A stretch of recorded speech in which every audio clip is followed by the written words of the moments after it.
వాక్యం చదువుతారు. యోషువ దాని కుమార్ గారు ప్రార్థన చేసుకుగా మనం చేస్తున్నాం.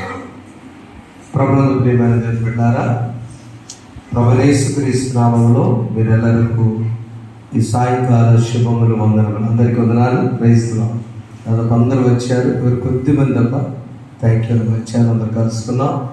అలా మీడియాలో చూస్తున్న వారికి కూడా ప్రత్యేకమైన వందనాలు, ఈ 3వ దిన శుభాలు తెలియజేస్తున్నాను. ఇది నా వాక్య భాగము. పరిశుద్ధులైన మత్తయి రాసిన సువార్త 6వ అధ్యాయం మనం చదువుకున్నాం. దానికి ముందు 91వ కీర్తన మొత్తం వచ్చి చదువుకుందామా? మహా ఉన్నతుని చాటు నివసించువాడే సర్వశక్తి నేడు విశ్రమించువాడు. ప్రార్థన. పరిశుద్ధులైన వందనాలు. కొద్ది మాటలతో మాట్లాడండి. ఇప్పుడు ఆరాధనలో పాటల ద్వారా, వాక్య పఠనం ద్వారా, ప్రార్థించడం ద్వారా, కీర్తన ద్వారా మనం పొంది ఉన్నాం. నీ సన్నిధిలో ఆనందాన్ని మాకు దయచేయండి. ఆధ్యాత్మిక ఎలా ఫలం పొందాలో మాతో మాట్లాడండి. యేసు నామములో కూర్చున్నాం తండ్రి, ఆమేన్. బసవ బుధవారం దినాన్ని ఒక అంశం పేరు చెప్పుకున్నాం. ఉపవాసము అంటే ఏంటో చెప్పుకున్నాం. రెండవది 40 దినముల ప్రాముఖ్యత మనం విన్నాం. ఈ 40 దినాలు ఏంటో, 40 సంవత్సరాలు ఏంటో, 40 కూడా గర్భలు ఏంటో మనం విన్నాం. ఇది నాన్న దేవుడు ఈ ఉపవాసం ఎందుకు ఉండాలి, అసలు ఏంటి దీని రీజన్ అని మనం ధ్యానం చేసుకుందాం. మరి మహా ఉన్నతులైన దేవుని చాటున ఉండేటువంటి ఆ వ్యక్తి దేవుని బిడ్డగా ఉండాలి కదా. మొదటిగా వేటగాని ఊరిలో నుంచి తప్పించేవాడు కూడా ఆయనటువంటి ధైర్యం నీకుందంటే, మహా ఉన్నత 2వ వచనం ఉంది, ఆయనే నాకు ఆశ్రయము, నా కోట, నేను నమ్ముకొను. ఎంత కోట?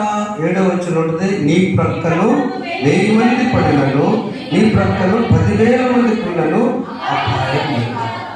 ఎప్పుడు వస్తుంది ఇది? ఈ 1000 మంది 10,000 మంది యుద్ధంలో వస్తుంది, అంతేనా? యుద్ధం వచ్చినప్పుడు ఆ యుద్ధంలో ఈ 1000 మంది 10,000 మంది దేశాలు రాజ్యాలు కూడా కూలిపోతూ ఉంటాయి. దేవుడు కనుక దేవుని చాటున మనం కోడి చాటున పిల్ల ఉన్నట్లుగా తన పిల్లలని కోడి కూత వేయగానే ప్రమాదం పొంచి ఉంది. గింజలేసే కోత బడాయిగా వస్తాయి పిల్లలు కదా, కానీ ప్రమాదం పొంచి పైనుంచి గద్ద తిరుగుతుంది, నాకు పాము కనపడింది, లేకపోతే ఇంకా ప్రమాదం ఉన్నప్పుడు ఒక కోత కానీ అవి మొత్తం వచ్చి అలా ఆ రెక్కల కింద హాయిగా వర్షం పడ్డ తల్లి కోడి కనిపించుకుంటుంది. శత్రువు వచ్చిన తల్లి కోడి అటు తలకాయ చూస్తుంది. లోపల ఈ పిల్ల కోడి పిల్లలన్నీ కూడా భద్రంగా హాయిగా ఏసీ గదిలో ఉన్నట్టుంటాయి.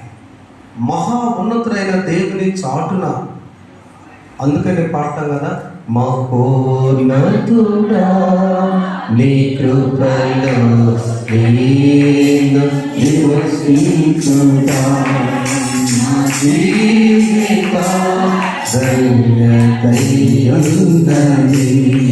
మహోన్నతుడా నీ కృపలో నేను నివసించుతా, మహోన్నతుడా నీ కృపలో నేను నివసించుతా, నా జీవిత